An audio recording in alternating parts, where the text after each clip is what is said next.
foram enviadas, inclusive, aí no direct, pelo WhatsApp. Temos recebido aí uma enxurrada de dúvidas nesse momento.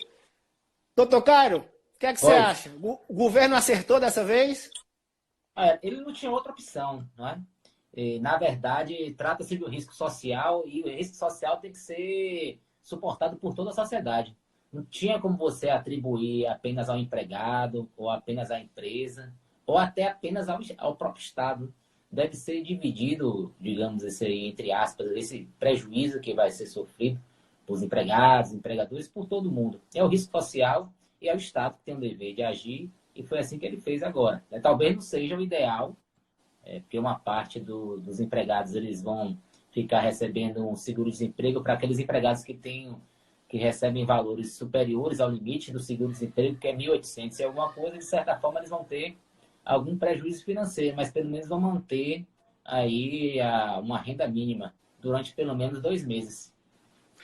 Concordo com você, pode não ter sido o melhor, mas diante da conjuntura atual, acredito que foi melhor do que as demissões em massas que nós já estávamos começando a assistir e que ainda estavam por vir. Então, E também, assim, a gente até deixou de lado aquela discussão se era força maior ou se era fato do príncipe. Exatamente. De pagar o salário do período. E aí a gente deixa de lado isso aí por enquanto, porque durante esse período o prejuízo vai ser menor. Aí a gente depois vai avaliar no futuro se depois da medida ela for ser extinta, né? Ninguém sabe se vai ser renovada ou não, mas por enquanto são 2 meses de suspensão no máximo, de 60 dias e 90 dias de redução de jornada. Pode ser que seja renovada ou não, e a gente tem que avaliar no futuro aí se as empresas vão aguentar, suportar essa situação. Aí sim que a gente vai voltar a falar de quem seria o responsável pelo pagamento dessa indenização. Exatamente. Bom, então, para começar a entrar na parte propriamente jurídica, o que é que essa MP 936 trouxe aí, para quem ainda não está por dentro? Né? Ela trouxe 2 grandes possibilidades aí, que abrem portas para a manutenção do vínculo de emprego dos empregados e, ao mesmo tempo, para que as empresas consigam subsistir por esse momento difícil. E as grandes 2 oportunidades que ela trouxe, uma foi a redução dos salários com a proporcional redução da jornada, e outra foi a suspensão do contrato de trabalho. Vamos falar de cada uma delas. Primeiro, falando sobre a redução da jornada de trabalho com a consequente redução dos salários. A MP permitiu que os salários sejam reduzidos em 25%, em 50% ou em 70%, e, consequentemente, a jornada de trabalho também seja reduzida em 25%, 50% ou 70%, respectivamente. E o que é que vai acontecer? A gente percebe que fica preservado o valor do salário hora, e essa redução que foi aplicada no salário, com a consequente redução da jornada, vai ser paga em forma de benefício por parte da União, por parte do emprego, o mesmo percentual sobre a cota de seguro-desemprego. Então, só para dar um exemplo, para ficar claro, eu separei um exemplo aqui matematicamente para que vocês possam entender. Imagine um empregado que ganha R$2.000. O empregado que ganha R$2.000, o valor do seguro-desemprego dele é R$ 1.420,05. Imagine que o empregador aplique a redução de jornada de 50% e, consequentemente, uma redução de salário de 50%. Esse empregado que ganhava R$2.000 vai passar a receber da empresa R$1.000. Mas vai receber 50% do seguro-desemprego a que teria direito. Como nesse exemplo, o valor do seguro-desemprego é R$ 1.420,05, 50% seria aproximadamente aí R$ 710. Então, na prática, esse empregado que recebia R$2.000 irá receber R$ 1.710. Ou seja, houve uma diminuição de R$ 290. Isso é ruim para o empregado? Óbvio que é ruim, porque ele já devia ter o seu orçamento doméstico ali organizado para R$ 2.000, mas, ao meu ver, muito melhor do que perder o emprego. Então, nesse ponto aí, é uma medida que eu tenho particularmente elogiado, essa medida provisória.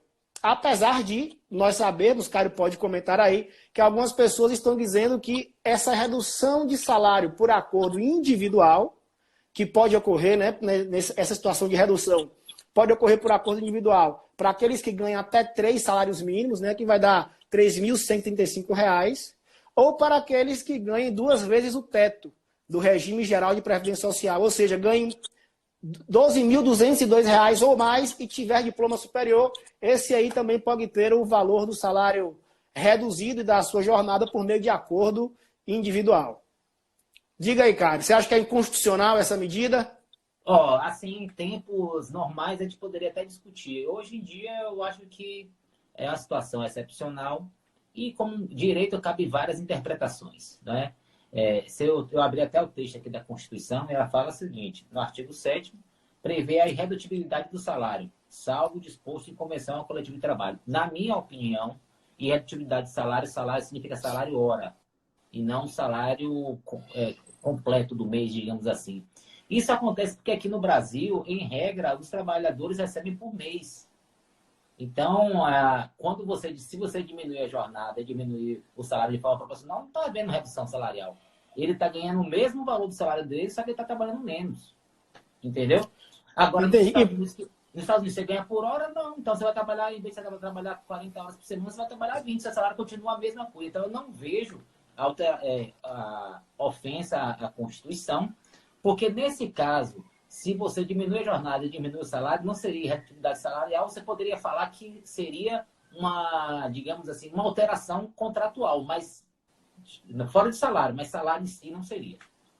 Eu concordo com você. Eu também acredito que nesse momento é excepcional, apesar do partido Rede e Sustentabilidade já ter ingressado com ação direta de inconstitucionalidade. Eu, particularmente, não vejo inconstitucionalidade nessa situação, porque, embora exista uma diminuição do valor global do salário, está preservado o valor do salário do ponto de vista do salário hora. Concordo plenamente com o doutor Cairo aí neste sentido.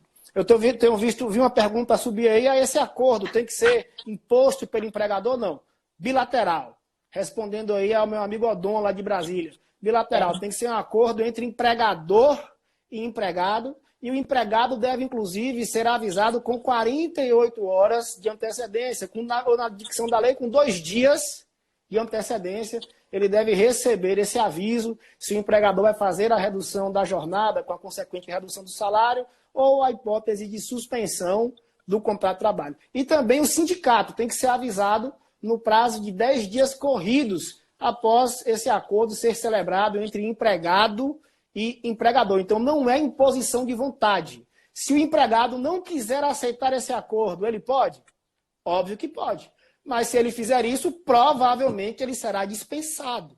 Vai ser mandado embora. Então, acredito que não seja um grande negócio para o empregado, neste momento especial, não aceitar essa redução. Doutor Cário, concorda?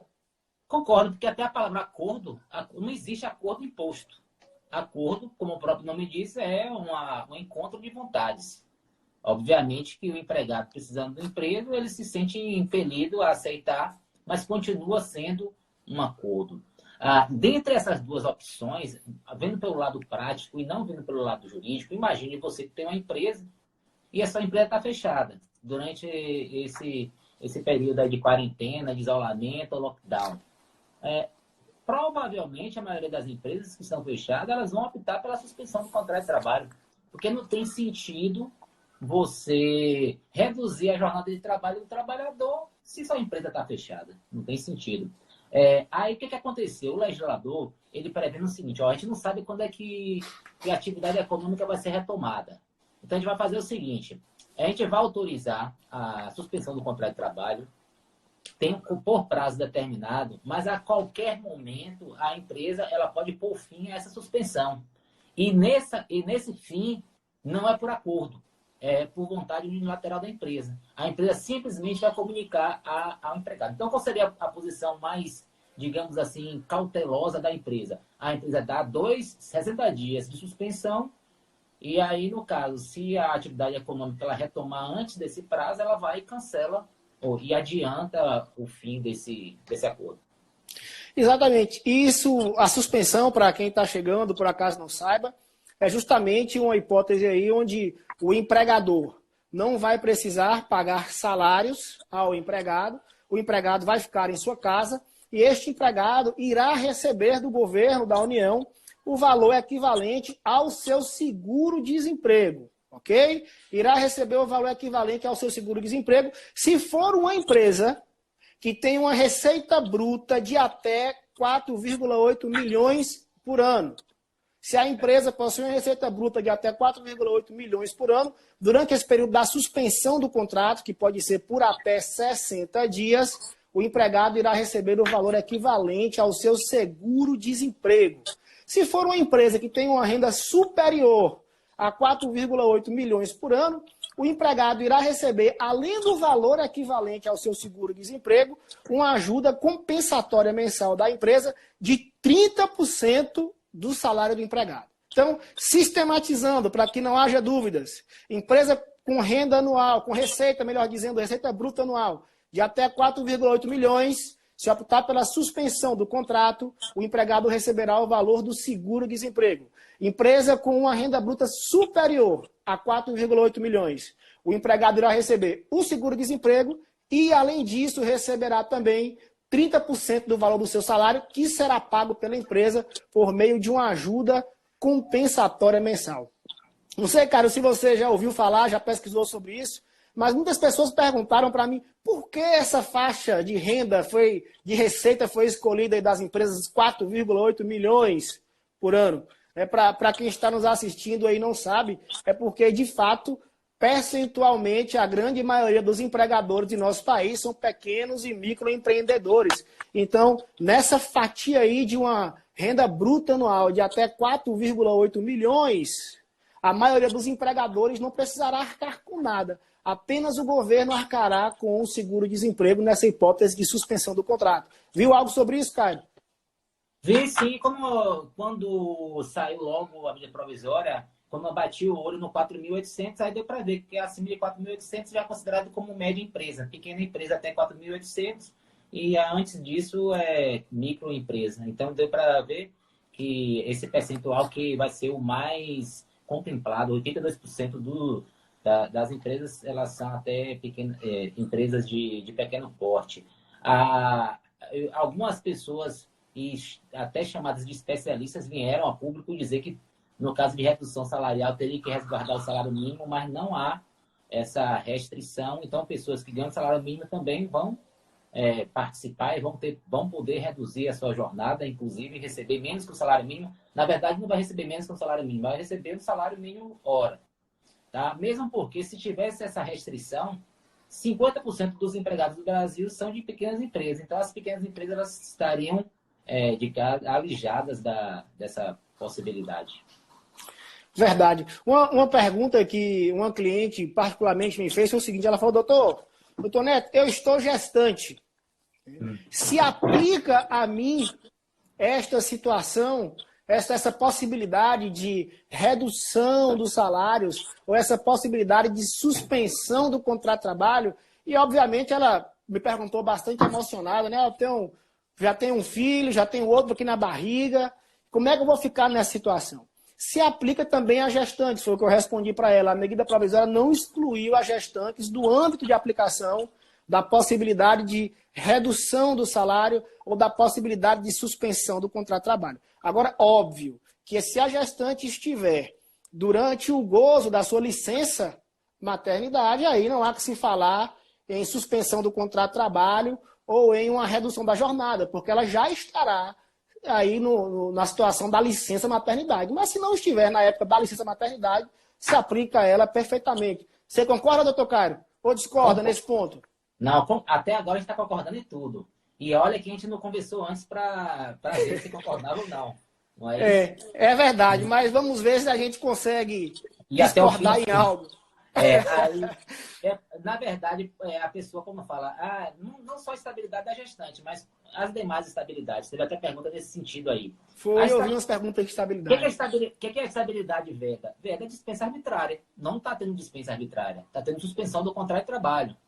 Então, até a própria gestante, quando ela sai de licença maternidade, ela vai receber um benefício previdenciário, que é pago pelo empregador, mas é caso de suspensão especial do contrato de trabalho.